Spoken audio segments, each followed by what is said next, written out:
Assalamualaikum warahmatullahi wabarakatuh. Alhamdulillahirabbil alamin. Wabihi nasta'in ala umuri din. Allahumma shalli wa sallim ala habibika Mustafa Muhammad sallallahu alaihi wasallam wa ala alihi wa ashabihi wa dhurriyyatihi wa tabi'in wa tabi'in lahum bi ihsan ila yaumil din. Amma ba'd. Muslimin dan muslimat yang dimuliakan oleh Allah Subhanahu wa taala. Malam ini kita sambung ya, pengajian kita atau kuliah kita di bawah tajuk Atik Zikir muka surat 182. Muka surat 182 di bawah tajuk Adab Zikir Jahar secara berjemaah. Adab zikir secara daring bila dilakukan secara berjemaah. Qala al-mu'allif rahimahullahu ta'ala wa nafa'na bi ulumihi fid dharain amin. Kata mu'allif, zikir jahar mempunyai 3 adab. Zikir secara daring bila kita lakukan secara daring ataupun secara sir, dia mempunyai adab. Jadi di sini disebut oleh Syekh adab zikir secara daring. Ada 3 adab. Adab sebelum berzikir, adab semasa berzikir, dan juga adab selepas berzikir. Setiap bahagian mempunyai adab zahir dan juga adab batin. Sebelum berzikir ada adab zahir, ada adab batin. Semasa berzikir ada adab zahir dan ada adab batin. Selepas berzikir juga, habis daripada zikir itu ada adab zahir, ada adab batin. Adab sebelum berzikir yang zahirnya kata Syekh, berzikir hendaklah berpakaian suci. Selain daripada kita sebut yang lepas pada minggu yang lalu, Syekh bagi tahu adab sebagai seorang berzikir hendaklah berada dalam sifat yang paling sempurna. Jadi itu disebut secara umum. Kemudian disebut pula berzikir hendaklah berpakaian suci. Suci daripada hadas, suci daripada najis. Ini pakaian zahir, ya. Bila disebut suci pakaian, termasuk juga tempat-tempat untuk kita berzikir itu. Biasanya bila kita berzikir secara berjemaah, sememangnya dilakukan di tempat yang bersih dan juga suci. Pakaian ini, selain daripada pakaian itu sendiri suci daripada najis-najis, sama ada najis mughallazah ataupun mutawassithah ataupun mukhaffafah, maka pakaian itu juga kena suci daripada sumber. Kita tengok sumber pakaian itu. Kalau zahir pakaian itu suci, bersih, tak ada najis, tapi daripada sumber yang haram, maka kita kena cek baliklah, ya. Jangan pakai pakaian yang begitu. Bukan sahaja semasa berzikir, semasa tidak berzikir pun kita tidak boleh pakai pakaian yang suci, pakaian saja, tapi sumber pakaian itu tidak suci. Contohnya pakaian bersih tapi daripada sumber yang haram. Kita beli pakaian itu daripada duit, dapat hasil judi, itu tak boleh juga. Bukan sahaja semasa zikir, semasa bukan zikir pun kita tidak dibolehkan pakai pakaian yang begitu. Ataupun lebih teruk lagi, pakaian curi dibuat berzikir. Sama saja, pakaian curi, kain sarung kita curi, tapi kita buat sembahyang. 2 kali 5 dengan pakaian curi kita buat berzikir. Hasil daripada sumber yang haram kita gunakan untuk mendekatkan diri kepada Allah Subhanahu wa taala, wa hadza la yajuz. Benda-benda begini tidak dibolehkan di sisi agama. Jadi selain daripada kita nampak pakaian kita itu bersih, suci, kita mengecek asal usul pakaian itu.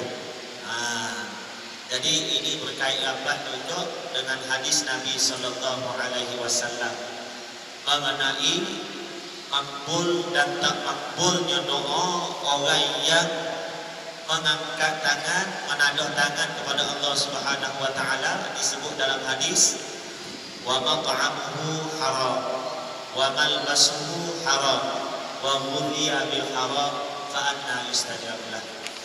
Dia makan daripada yang haram, dia minum, dia pakai daripada benda sumber yang haram, dia disuapkan dengan benda yang haram, fa anna yustajab lah. Maka Allah kata, Nabi kata, daripada mana dia akan diperkenankan doanya. Macam mana nak diperkenankan doa sedangkan makan minum dia, pakaian dia dan mulut dia disuapkan dengan benda yang bersumberkan daripada yang haram ataupun benda itu sendiri haram. Kalau benda haram pakai, itu memang dia sendiri haram. Kalau benda yang bukan pakai, daging biasa, daging itu bersih, disembelih dengan nama Allah tapi sumbernya haram, dibeli dengan duit haram ataupun dicuri, itu sumbernya haram. Jadi macam mana doa dia nak diperkenankan oleh Allah Subhanahu wa taala? Sama juga dengan kita berzikir, tiba-tiba sumber pakaian kita, sumber minuman kita dan mulut kita disuapkan dengan benda yang haram, macam mana zikir kita nak diterima oleh Allah Subhanahu wa taala? Jadi kita kena cek balik sebelum menghadiri majlis zikir, muhasabah dulu diri. Berpakaian suci, memakai wangi-wangian. Memakai wangi-wangian ini merupakan sunnah Rasulullah sallallahu alaihi wasallam. Bila keluar daripada rumah, Nabi selalu memakai wangi-wangian. Dan begitu juga para sahabat Nabi sallallahu alaihi wasallam.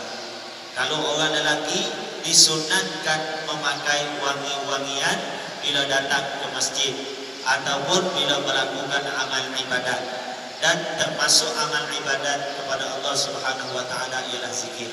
Bila nak berzikir, kita pakai wangi-wangian, bau-bauan yang harum.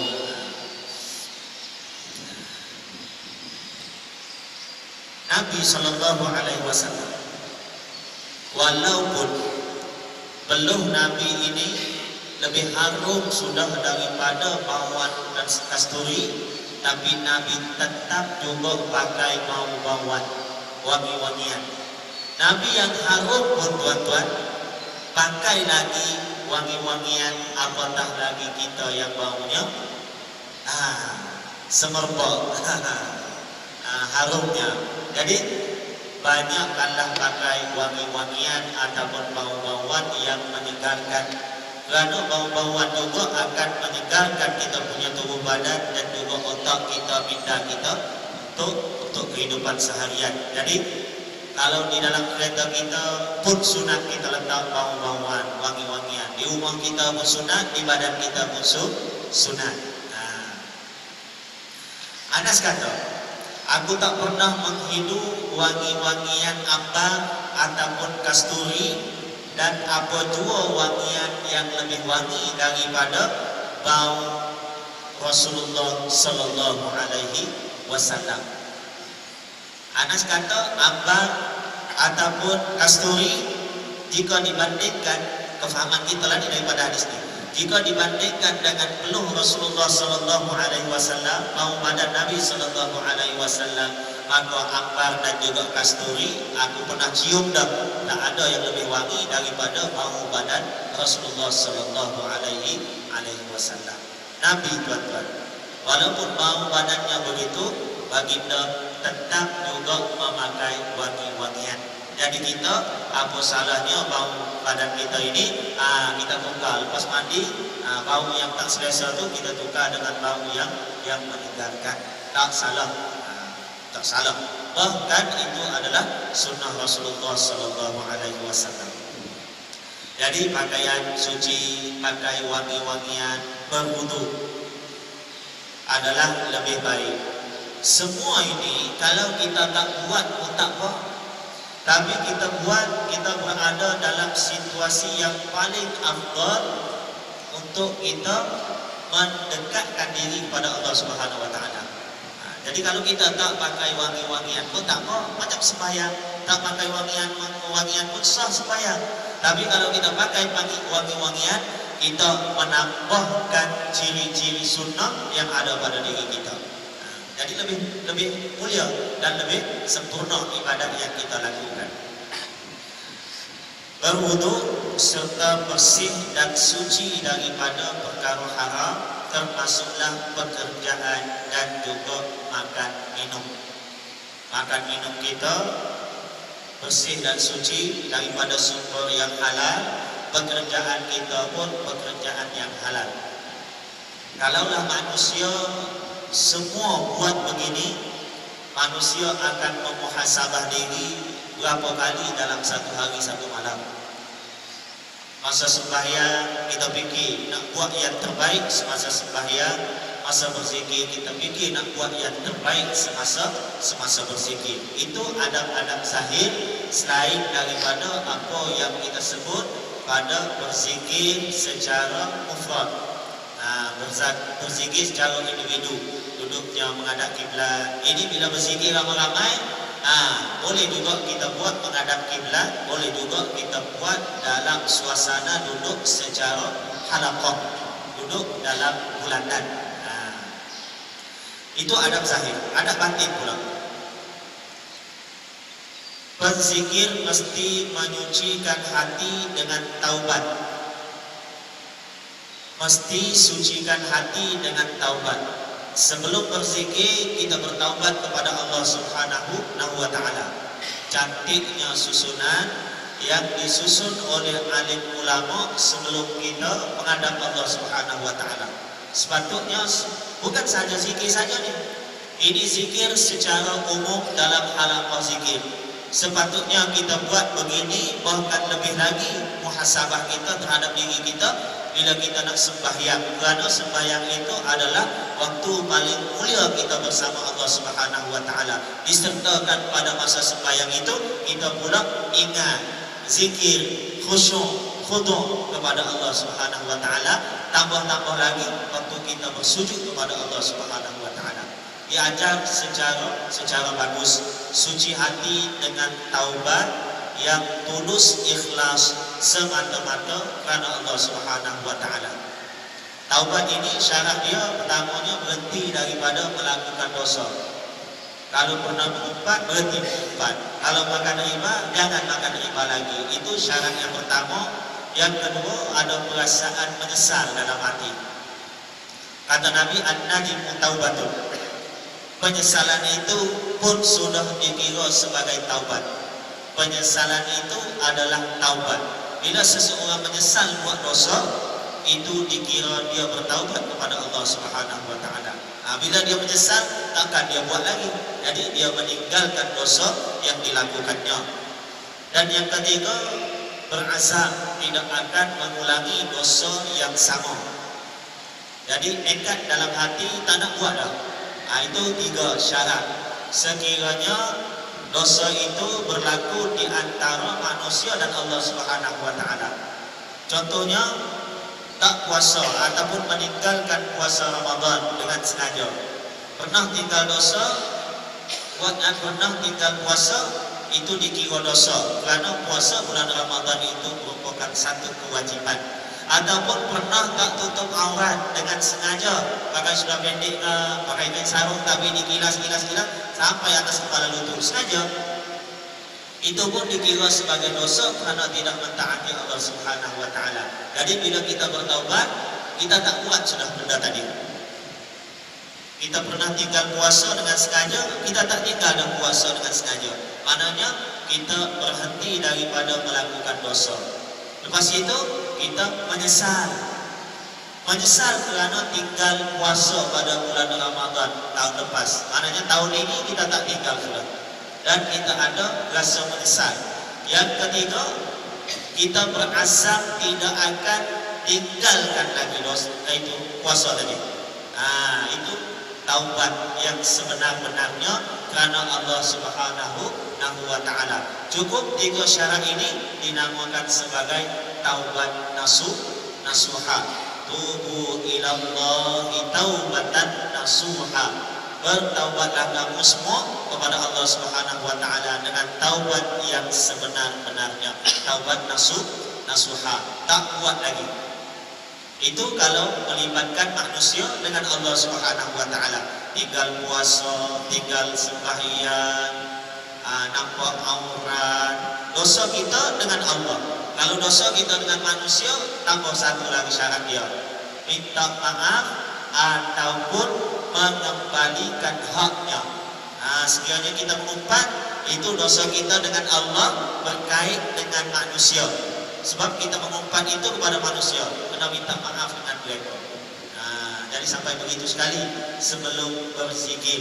Jadi muhasabah yang dilakukan itu mencakupi semua benda yang tidak baik yang ada dalam diri manusia. Sebelum berzikir hendaklah diletakkan di tepi semua sekali. Dia perlu mengosongkan batin daripada penyakit hati.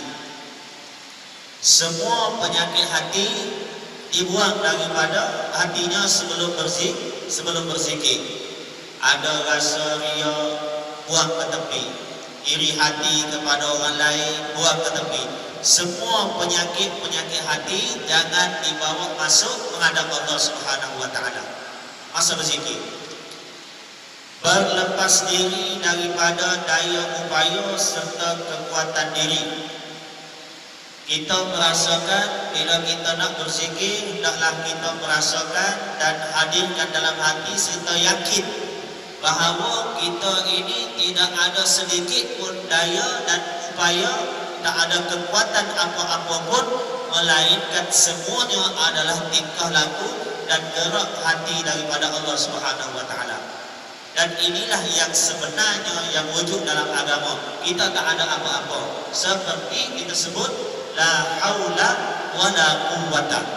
Tiada daya, tiada kekuatan illa billah. Dan kecuali yang ada daya dan kekuatan illa billah, dengan Allah. Kekuatan itu, daya upaya itu datangnya daripada Allah Subhanahu wa taala. Kalau dari sudut kita tidak ada apa-apa kekuatan, sehingga kan kekuatan tenaga yang ada pada kita sikit ini yang kita gunakan sehingga kita dapat mengumpul harta kekayaan, kita dapat taat kepada Allah Subhanahu wa taala, sehari semalam kita buat sembahyang, ibadat-ibadat lain dalam kehidupan kita semua sekali, itu pun kekuatan yang Allah berikan kepada kita. Sekiranya kita rasa macam kita yang zahirkan kekuatan tersebut, cuba kita bayangkan apa yang terjadi pada manusia yang tiba-tiba lumpuh. Adakah dia boleh mengembalikan kekuatan yang ada pada diri dia pada masa tersebut, ataupun dia cuba untuk berdoa kepada Allah Subhanahu wa taala setelah semua usaha dan semua semua jalan telah dilalui, ditempuhi oleh dia, pergi berubat sana, pergi berubat sini, tak juga sembuh-sembuh. Apa yang dia buat? Tanda tangan, angkat kepada Allah Subhanahu wa taala. Kalaulah daripada kita sendiri kekuatan, mungkin pada masa kita dihilangkan kekuatan tersebut, mungkin kita sendiri boleh mengembalikan, tetapi tidak sama sekali, jauh sama sekali.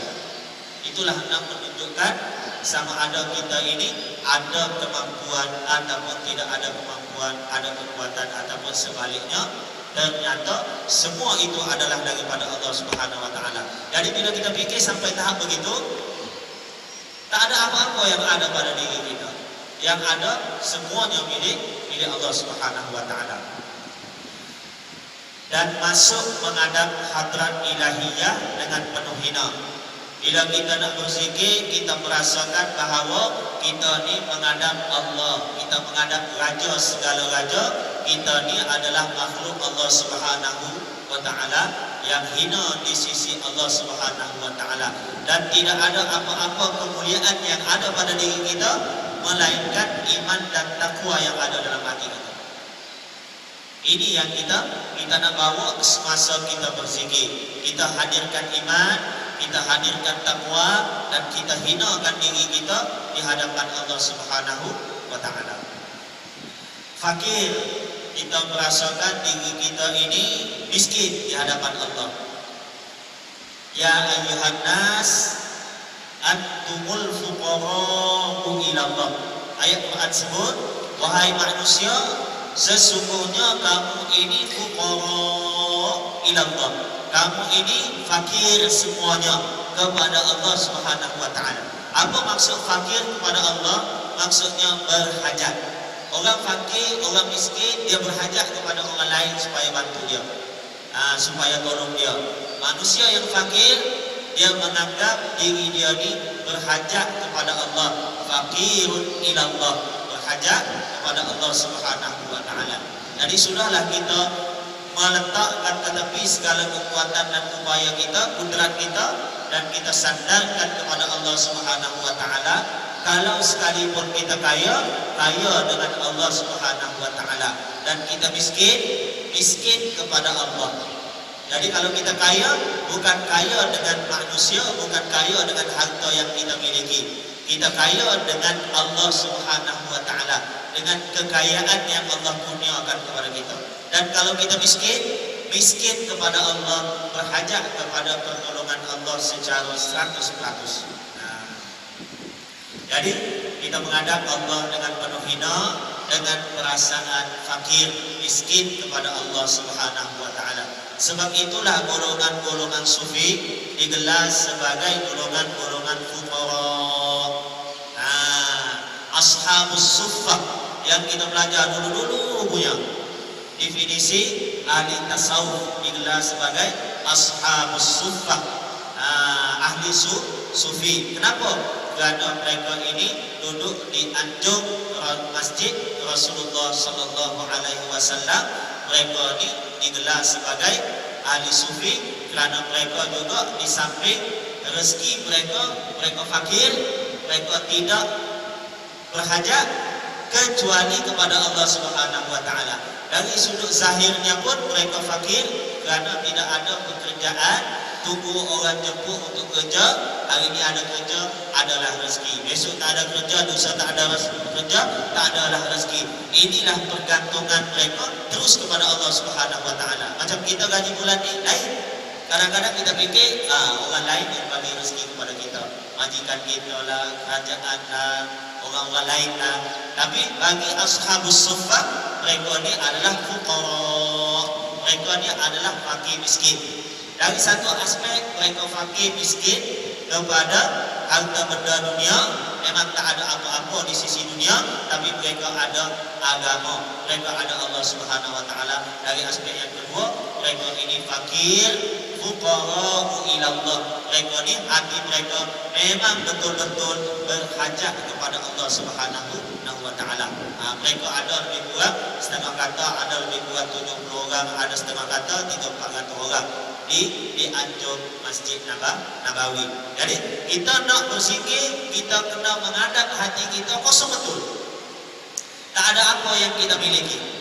Kalau kita rasa kita mempunyai kekayaan, kita mempunyai kedudukan, pangkat, harta dan benda, hati kita tidak akan menjadi manusia yang hina di hadapan Allah Subhanahu wa taala. Hati kita masih lagi mempunyai sifat-sifat mazmumah, sifat yang tercela. Bila kita berhadapan dengan Allah, nak hati kita hina betul. Sebab itu duduk dalam majlis zikir pun, masa minggu lepas kita belajar duduk dalam keadaan tawadhu, merendah diri. Duduk dalam keadaan khusyuk, duduk dalam keadaan khudu', duduk dalam keadaan merasakan diri kita ini hina di hadapan Allah Subhanahu wa taala. Orang fakir hina ke mulia? Bila kita rasa diri kita fakir, kita berasa diri kita hina. Bila kita rasa diri kita ini kaya ataupun memiliki sesuatu, maka kita tidak akan merasakan diri kita ini hina. Kita rasa diri kita ini besar, bangga dan sebagainya. Serta benar-benar berhajat kepada limpahan rahmat dan kelebihan daripada Allah Subhanahu wa taala. Sebelum berzikir lagi kita niat, kita memang berhajat kepada pertolongan daripada Allah, inayah daripada Allah dan bantuan daripada Allah Subhanahu wa taala. Itu adab yang pertama. Yang kedua, adab semasa berzikir. Ada zahir, ada juga batin. Adab zahir. Sekiranya majlis tersebut dihadiri ikhwan yang semuanya duduk, maka hendaklah dia duduk dalam majlis tersebut mengikut kesesuaian. Majlis zikir yang diadakan beramai-ramai kadang-kadang dilakukan secara duduk, kadang-kadang dilakukan juga secara berdiri. Ini biasa. Dan ulama-ulama sengaja melakukan zikir secara duduk dan secara berdiri, mengambil berkah, beramal dengan ayat yang disebut oleh Allah Subhanahu wa taala, wadhkurullaha qiyaman wa qu'udan, dan ingatlah kamu banyak-banyak kepada Allah Subhanahu wa taala dalam keadaan qiyaman, berdiri, wa qu'udan, dan dalam keadaan duduk, dan wa ala junubihim, dan dalam keadaan baring pun ingat juga kepada Allah Subhanahu wa taala. Jadi mereka ambil berkat daripada ayat ini, beramal dengan ayat ini, mereka melakukan zikir selain daripada duduk, mereka juga melakukan zikir secara berdiri. Jadi ada masalah zikir secara berdiri? Tidak salah lah, sebab dalam ayat Al-Quran disebut zikir secara berdiri. Zikir banyak tuan-tuan. Kalau kita keluar daripada rumah, kita berzikir secara duduk atau kita zikir secara berdiri? Nabi kata bila kamu keluar daripada rumah, baca doa sekian. Doa yang kita baca itu zikir atau bukan zikir? Zikir. Tapi zikir itu zikir muqayyad dipanggil. Zikir yang ada kaitan dengan tempat dan masa-masa tertentu. Jadi zikir ini dibaca semasa keluar daripada rumah. Sebab Nabi ajar baca masa keluar daripada rumah. Maka masa keluar daripada rumah itu dinamakan zikir muqayyad. Masa kita bersin, ada zikir-zikirnya. Jadi zikir itu muqayyad, dikaitkan dengan masa bersin. Bila tak bersin, tak disunatkan berzikir. Begitu.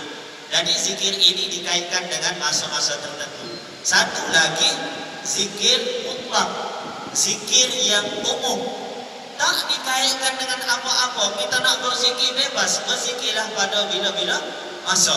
Jadi berzikir yang beginilah yang dilakukan dalam berbagai situasi. Nak berzikir secara baring pun boleh, berdiri pun boleh, duduk pun boleh.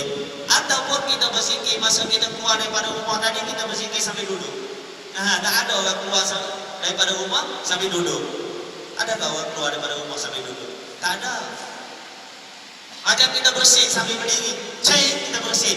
Lepas tu kita nak berzikir, nak sebut Alhamdulillah, itu zikir. Jadi adakah nak sebut Alhamdulillah kita duduk dulu?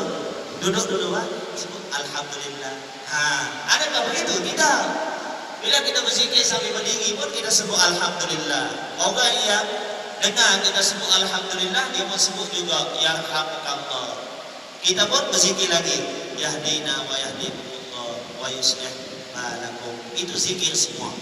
Itu dikaitkan dengan situasi. Zikir ini umum, jadi boleh dibuat dalam berbagai situasi.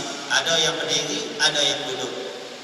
Jadi Syekh bagi tahu, sekiranya majlis tersebut dihadiri ikhwan yang semuanya duduk, maka hendaklah dia duduk dalam majlis tersebut mengikut kesesuaian. Kita datang-datang, ada sudah kawan-kawan sedang berzikir, maka kita datang tengok kesesuaian. Kalau tempat itu kosong, kita masuk duduk tempat kosong. Tidak payahlah kita terus ke depan. Sama juga dengan kita datang sembahyang. Datang sembahyang tempat kosong di depan, kita duduk di depan. Kalau kita datang lambat, tak payah bertolak-tolak mau ke depan. Tak payah melangkah-langkah orang kita mau ke depan. Adabnya datang awal, duduk di saf paling awal. Datang lewat, duduk di saf lewat sikit. Itu dari segi adabnya, penuhkan saf yang di depan terlebih dahulu. Tapi bila orang yang datang awal, dia tidak mengamalkan adab yang sepatutnya, dia datang awal tapi dia duduk di belakang sengaja. Jadi bila yang pertama mengabaikan adabnya, maka yang datang lewat juga mengabaikan adab juga. Dia tengok yang di depan kosong, masih kosong, dia pun nak pergi ke depan. Jadi dua-dua terabai dari sudut adabnya dan akhlaknya. Kalau yang datang awal, dia duduk di saf yang paling depan, maka setelah penuh yang depan, yang datang lewat duduk di saf yang seterusnya, maka tidak ada istilah melangkah bahu orang lain untuk datang ke depan. Kita orang lain ini jangan-jangan sangat melangkah bahu bila nak sembahyang ataupun sembahyang Jumaat ataupun sembahyang hari raya. Tapi kalau orang Arab bukan lagi langkah bahu, langkah kepala. Tengok-tengok kepala kita disangkut di dalam jubahnya. Dia langkah, main langkah saja. Sebab itu Nabi kata jangan langkah, ada adab-adabnya. Bila kita datang dalam majlis, minta ruang untuk duduk dalam majlis. Idza qila lakum tafassahu fil majalis, apabila disebut kepada kamu lapangkan sikit tempat dalam majlis, fafsahu, hendaklah kamu lapangkan, bagi ruang sikit.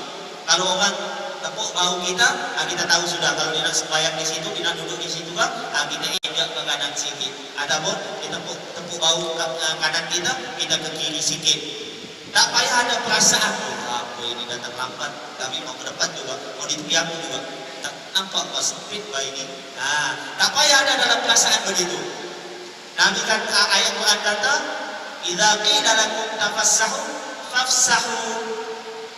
Apabila diminta untuk kasih luas sikit ruang, dia nak duduk ke, dia nak sembahyang ke, dia nak berzikir ke, ataupun dalam majlis ilmu-ilmu agama ke, dalam majlis ceramah ke, forum ke dan sebagainya, bila dia minta untuk duduk, fafsahu, kasih ruang sikit supaya dia boleh berada sama-sama dalam majlis kebaikan. Yafsahillahu lakum, semoga Allah melapangkan juga untuk kamu yang memberi tempat yang lapang kepada orang yang baru masuk. Ini adab-adab. Jadi tak payah kita rasa macam tak selesa. Kita rasa macam selesa, lagi bagus daripada kita rasa tak selesa. Kenapa kita rasa selesa? Kita rasa bahagia. Bila kita bagi ruang kepada orang lain, kita rasa macam tenang hati kita. Kenapa? Dia mendapat ruang kerana kita. Mudah-mudahan juga Allah melapangkan kita dalam kehidupan kita seharian. Allah suruh kasih lapang kepada dia, Allah ingin melapangkan juga untuk kita. Jadi kita merasa bahagia, kita rasa bangga, kita rasa bersyukur pada Allah Subhanahu wa taala kerana dia dapat juga ruang, kerana kita yang bagi. Kalau orang lain yang bagi, dapat pahala kepada orang lain. Jadi kita bersyukur kerana dia tepuk bahu kita, dia cuik bahu kita, supaya kita yang mendapat pahala. Hati kita akan menjadi lebih tenang. Jadi kalau kita merasa sempit, dia datang, kita pun sudahlah besar, duduk tepi aku lagi. Itu kita rasa sempit hati kita. Bila kita rasa sempit, kita tak bagi dia duduk tepi kita, kemungkinan juga Allah akan menyempitkan, menyulitkan kehidupan kita seharian. Jadi biarlah kita merasa lapang lebih baik daripada kita merasa sempit. Walaupun suasana itu agak sempit, tetapi mudah-mudahan Allah lapangkan hati kita dan juga kehidupan kita. Jika semua yang ulama buat ini ada sumbernya, ada adabnya daripada agama. Jika mereka berdiri, berdirilah bersama mereka. Kalau jemaah berzikir duduk, duduk. Kalau jemaah berzikir berdiri, berdiri. Sebab tak elok sekiranya mereka duduk, kita berzikir sambil berdiri. Tak elok sekiranya mereka zikir berdiri, kita duduk. Menjanggalkan diri daripada jemaah. Maknanya menjadikan diri kita ini khilaf dengan apa yang dilakukan oleh kelompok kita sendiri. Itu tidak dibagi oleh agama. Kenapa? Ini merupakan sifat-sifat yang ada dalam hati manusia, ingin menonjolkan diri. Menonjolkan diri itu tidak digalakkan dalam agama. Bahasa kita minta puji. Orang lain duduk semua, kita berdiri. Si anu ni. Ataupun orang lain berdiri semua, kita duduk.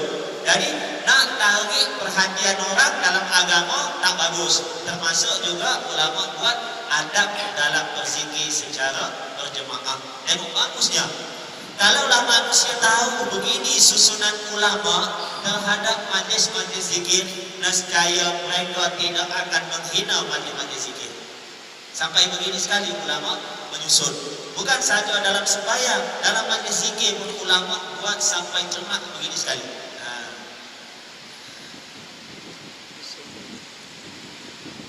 Sambil berzikir dengan zikir yang mereka ucapkan. Kalau mereka bertahlil, sama-sama bertahlil. Kalau mereka berselawat, sama-sama berselawat. Kalau mereka bertasbih, sama-samalah ikut zikir yang disebut oleh mereka, sehingga apabila disedari oleh orang yang terdekat dan dilapangkan tempat untuk mereka, maka berdirilah bersama-sama dan duduklah secara teratur dalam halaqah. Sekiranya kita baru datang, orang yang berzikir ini dia tengah khusyuk ataupun dia pejamkan mata, konsentrasi dia kepada majlis zikir. Jadi dia tak sedar kita ada di tepi dia. Biarkan dia berzikir dengan zikir dia, kerana dia tengah khusyuk hatinya mengingati Allah Subhanahu wa taala. Jangan diganggu. Kalau dia sedar, dia lapangkan ruang, maka kita duduklah berzikir bersama mereka. Sekiranya mereka duduk, kalau berdiri, berdirilah bersama mereka. Sampai begitu sekali ulama kata, jangan ganggu orang yang sedang ingat pada Allah Subhanahu wa taala. Takut-takut dia tak sedar kita datang, dia tengah khusyuk ingat pada Allah, kita ganggu dia, menyebabkan dia lupa balik pada Allah Subhanahu wa taala. Sedangkan kita sentuh dia, kita minta nak duduk dalam majlis, dia tengah berzikir, kita menyebabkan dia lalai pada Allah Subhanahu wa taala. Jadi dia elok-elok sudah ingat pada Allah, kita yang menjadi penyebab dia lalai pada Allah Subhanahu wa taala. Jadi biarkan dia berzikir, sekiranya dia tak sedar kita ada dalam majlis juga baru sampai. Jadi berdirilah bersama mereka. Jadi kalau mereka sedar bagi laluan untuk kita duduk dalam halaqah, maka baru kita boleh duduk dalam halaqah tersebut. Sampai begitu sekali, agar tidak mengganggu orang yang sedang berzikir kepada Allah Subhanahu wa taala. Apabila hendak meninggalkan majlis kerana sesuatu keuzuran yang datang secara tiba-tiba, tengah berzikir nak masuk tandas ke ataupun ada emergency yang lain, rapat dan hubungkanlah orang yang berada di samping dengan lemah lembut dan keluarlah tanpa mengganggu mereka yang sedang berzikir. Biasanya orang berzikir ini dia akan berdiri duduk rapat-rapat. Jadi kalau kita tarik diri kita ke belakang, jadi mereka sedar, jadi kasih rapatkanlah mereka bersama. Kalau mereka tak sedar, biarkanlah mereka. Kita keluar secara beradab. Macam juga dalam majlis ilmu, kita nak keluar daripada majlis ilmu, kita beradab, bagi isyarat kepada orang yang berada depan kita. Contohnya angkat tangan kah? Angkat tangan, tahulah ada masyarakat kita nak pergi tandas ke, nak pergi mana-mana. Sampai begitu sekali diajar supaya beradab. Sama juga dengan majlis zikir, nak keluar walaupun kita ada emergency, kita bagi isyarat keluar dengan elok tanpa mengganggu mereka yang berzikir. Berzikir hendaklah sama-sama mengikut suasana ikhwan yang berzikir tanpa menjadikan diri berbeza dari yang lain. Kalau kita berzikir, kasih sama-sama dengan kawan-kawan. Bila zikir itu secara jahar. Contohnya, la ilaha illallah. Yang bawa zikir, guru yang bawa zikir, ataupun syekh yang bawa zikir, tak kira lah zikir itu kenduri arwah ke, tahlil ke, dan sebagainya, ataupun khususnya majlis-majlis zikir. Kalau yang bawa zikir itu dia berzikir la ilaha illallah, kita berzikir ikut dia juga. Jangan kita berzikir dengan cara yang lain. Kita pun la ilaha illallah, la ilaha illallah. Dia bawa dengan cara lain, kita bawa dengan cara lain, menyebabkan orang memerhatikan alunan kita pula lain daripada yang lain. Jadi ini ditegah juga dalam agama. Jadi ikut rentak orang yang jadi kepala baru dinamakan beradab. Ada juga kita dengar yang jarang-jarang juga bila berzikir selepas sembahyang imam bawa zikir lain, kita ikut zikir yang dibawa oleh imam. Jadi kalau kita menjadikan diri itu asing daripada imam, imam bawa rentak lain, kita bawa rentak lain, itu tidak elok, menyalahi adab berzikir secara berjemaah ramai-ramai. Kalau kita berzikir sendiri-sendiri lain, boleh kita bawa, ikut suka kita saja.